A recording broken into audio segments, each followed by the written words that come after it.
नमस्कार, मी सिद्धेश दिलीप शिगवण न्यूज अनकटमध्ये तुम्हा सर्वांचं स्वागत करतोय। पाहूया टॉप 10 घडामोडी। शिवसेना उद्धव बाळासाहेब ठाकरे गटाच्या उपनेत्या सुषमा अंधारे यांना घ्यायला आलेले हेलिकॉप्टर क्रॅश झाल्याची घटना आज रायगडमध्ये घडली। सुषमा अंधारे आणि पायलट मात्र दोघेही सुखरूप आहेत। हेलिकॉप्टर क्रॅश होण्याचं कारण अद्याप स्पष्ट झालेलं नाहीये। महाडमध्ये ही घटना घडल्याची माहिती समोर आली। सुषमा अंधारेंच्या बसण्यापूर्वीच हे हेलिकॉप्टर क्रॅश झाले। सुषमा अंधारे हेलिकॉप्टरमध्ये बसणार त्या अगोदरच हे हेलिकॉप्टर काही तांत्रिक अडचणीमुळे क्रॅश झाल्याचं बोललं जातंय। सुषमा अंधारे काल महाडमध्ये सभेसाठी आल्या होत्या आणि त्या सभेस्थळावरून घेऊन जाण्यासाठी हेलिकॉप्टर आज येत होतं, त्याच वेळेला ही दुर्घटना घडली। आम्ही महाड पालिकेकडून आमच्या सगळ्या परवानग्या घेतलेल्या होत्या आणि इथे आम्हाला काही ज्या गोष्टी जाणवायला हव्या होत्या, खरं तर आता सगळीकडे पालिकांवरती प्रशासन आहे, त्यामुळे इथलं जे काम आहे ते त्या लोकप्रतिनिधींनी अर्थात जे काही आमदार असतील किंवा या सगळ्या लोकांनी बघणं गरजेचं आहे। परंतु इथे मार्किंग असेल किंवा काही पाणी मारणं असेल मैदानावर, या सगळ्या गोष्टी दिसल्या नाही आम्हाला।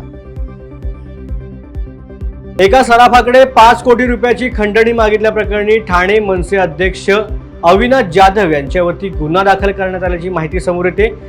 मनसे नेते अविनाश जाधव यांच्यासह दोघांविरोधात लोकमान्य टिळक मार्ग पोलिसांनी खंडणी, मारहाण आणि कट रचल्याप्रकरणी गुन्हा दाखल केला गेला। शैलेश जैन असे तक्रारदार सराफाचं नाव आहे। मात्र तक्रार दाखल झाल्यानंतर सूड भावनेने आपल्या विरोधात हा गुन्हा दाखल करण्यात आल्याचं अविनाश जाधव यांनी मत व्यक्त केलंय।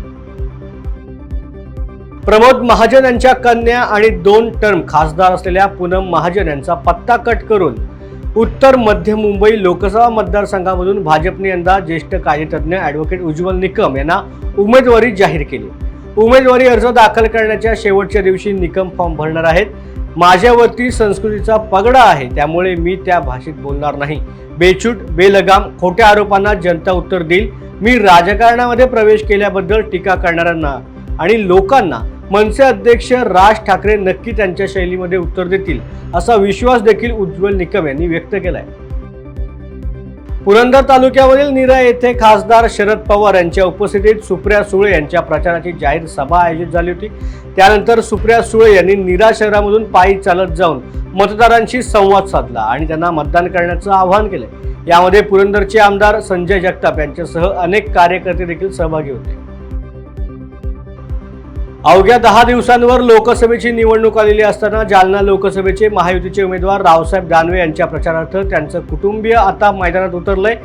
एकीकडे उन्हाच्या तडाख्यामध्ये रावसाहेब दानवे लोकसभा मतदारसंघ पिंजून काढतायत, गावागावामध्ये बैठका घेत आहेत, तर दुसरीकडे रावसाहेब दानवे यांच्या पत्नी निर्मलाताई दानवे, मुलगी आशा पांडे, सुनबाई रेणू दानवे यांच्यासह त्यांच्या कुटुंबामधील सदस्यही भर उन्हात दानवे यांच्या विजयी करण्यासाठी प्रचार करत आहेत। रायगड शिवसेना पक्षाचे जिल्हा प्रमुख अनिल नवगणे यांच्या गाडीवर काल रात्री 11च्या सुमारास अज्ञात हल्लेखोरांनी दगडफेक करत हल्ला केला। यामध्ये त्यांची कारचा चक्काचूर झालाय। रायगड लोकसभेचे उमेदवार अनंत गीते यांच्या प्रचार सभेत काल महाड येथे आयोजित करण्यात आली होती। त्यामध्ये बोलत असताना त्यांनी भरत गोगावले यांच्यावरती जोरदार टीकास्त्र डागलं। याचाच राग मनामध्ये ठेवून हा हल्ला झाला असावा, असं सूत्रांकडून सांगितलं जात आहे। जालना येथील एका डाळमिलमधून तब्बल 90 लाखांची प्रक्रिया केलेली 689 क्विंटल तूर डाळ चोरीला गेले। या प्रकरणी डाळमिल या मालकाने दिलेल्या तक्रारीवरून याच डाळमिलच्या मुनिमासह मिलमधील 7 जणांवरती जालन्यामधील चंदनशिरा पोलीस ठाण्यामध्ये गुन्हा दाखल केला गेलाय। मिल मालकाच्या आर्थिक वर्षात हिशोब करताना हा प्रकार उघडकीस आलाय। यावेळेला त्यांनी नोकराला जाब विचारला असता ही डाळ परस्पर विक्री केल्याचं निदर्शनास आल्यामुळे चोरीचा पर्दाफाश झाला। आमची विष्णू पल्स मिल म्हणून डाळमिल कंपनी आहे। जवळपास 35 वर्षापासून आम्ही डाळमिलच्या व्यवसायात आहे। मागच्या वर्षी आम्ही जवळपास 9100 क्विंटल तूर खरेदी केली, त्याची प्रक्रिया करून डाळ बनवली। तर शेवटी जेव्हा वर्षात शेवटी 29/12/2024 रोजी हिशोब मिळवला तर जवळपास 700 क्विंटल डाळ कमी राहिली होती। आम्ही त्याचा डिटेल मोजदाद केली। आमच्या तुरीची डाळ बनायला पाहिजे होती 6350 क्विंटल, पण डाळ कमी बनली आणि कमी विकली गेली। आम्ही आमचे मॅनेजर किरण सरदार याला विचारणा केली की बाकीचा माल कुठे गेला। त्यांनी उडवाउडवीचे उत्तर देऊन वेळ मारून नेली।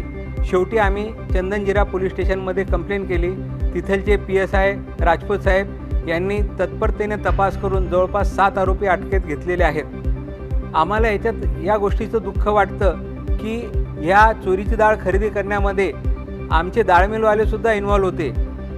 व्यंकटेश डाळमिलचे परिवाराचे विकास पलोड यांचं सुद्धा नाव अटक झालेल्यामध्ये आलं. हे पाहून आम्हाला आश्चर्य वाटलं आणि धक्का बसला.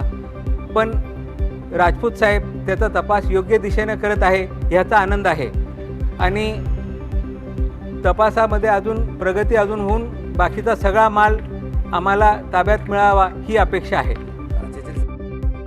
पुरंदर तालुक्यामधील पिष्टुरी येथे रात्रीच्या वेळेला सशस्त्र चोरट्यांनी घरामध्ये घुसून 3,30,000 रुपयांच्या सोन्याचे दागिने आणि मोबाईल चोरून नेल्याची घटना आणि त्याची फिर्याद जेजुरी पोलिसांमध्ये देण्यात आली.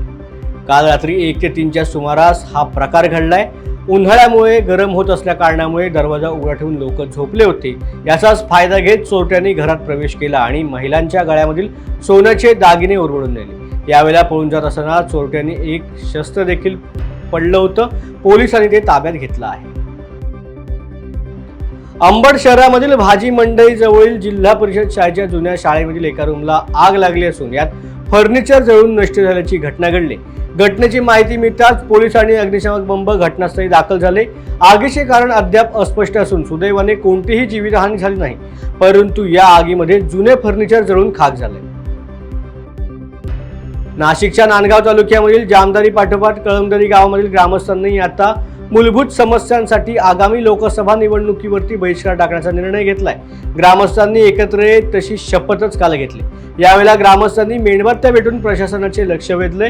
पीक विमा रक्कम मिळावी, गावाला जिल्हा परिषदेच्या शाळेसाठी नवीन इमारत मिळावी, कळमदरी ते गिरणा डॅम रस्ता दुरुस्त व्हावा, आदिवासी बांधवांचे जातीचे दाखले रेशन कार्ड त्वरित मिळावे आदी मागण्या यावेळेला करण्यात आल्या. टॉप 10 मध्ये आता वेळ झाली इथेच थांबायची. पुन्हा भेटू नवीन बातमीपत्रासह. धन्यवाद.